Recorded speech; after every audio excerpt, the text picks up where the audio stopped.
How would you define digital authoritarianism, and what would you say is unique about its applications in the Middle East? I will start by saying that digital authoritarianism is mainly how governments are controlling their own people through whether social media, digital surveillance, and other tech tools. The Middle East is unique because of that kind of relationships between the Arab Spring in 2011 and the rise of digital authoritarianism as a phenomena in general. We have seen governments responding to the Arab Spring by imposing restrictive media laws that discriminate freedom of speech on the cyberspace, or persecuting journalists for their own anti-government stands. We also have seen surveillance being quite often around the region through whether tracking phones, tracking social media accounts. So the region actually developed a very comprehensive digital authoritarianism in the last 10 years. And how are the digital authoritarian practices following the Arab Spring different from the practices beforehand? Before the Arab Spring, most of the regional governments have been late to the game. Most of the leaders were really old, did not really understand the internet, whether it's Mubarak in Cairo or Gaddafi in Libya.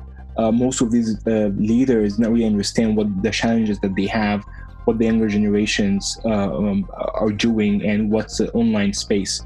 So there was not that much focus on the online space or the cyber capabilities in general. After the Arab Spring, the governments realized that there's an entire sphere, there's an entire world that exists that's beyond the influence and beyond the control of the government. So they're starting developing their own tools to control that kind of new sphere. And these tools were mainly disinformation operations. The second phenomena was surveillance, putting all your own political opponents under digital surveillance, tracking their social media accounts, tracking their own data in general. The third thing was mainly restrictive freedom of speech on the online space.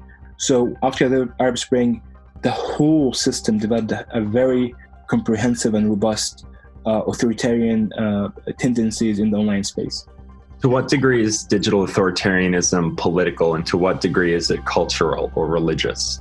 Indeed, because of the Arab Spring, the political component is very major, and I would say it's the backbone of the digital authoritarianism in the Middle East. However, culture and religion plays a major part, mainly because of Islam. Like Middle Eastern governments and North African governments care really about religion, the role of religion in society. And that means that the governments wanted to control whatever is being disseminated in the online space about religion, Islam, Christianity, hijab, LGBTQ issues, queerness, gender. So these kind of questions have been very, very important for governments in the region. Definitely the culture and religious aspects of digital authoritarianism is there, but definitely comes second to politics. What do you think digital authoritarianism can tell us about the future of technology and conflict in the Middle East? I think the next theme that we will see is data localization. The Arab governments or the regional governments have a strong emphasis on localizing data internally to get access to their people's data and to make sure that they understand their population and analyzing these kind of data for the benefit of the state or the state security. The second theme that I see upcoming is an Idlib-esque technology warfare.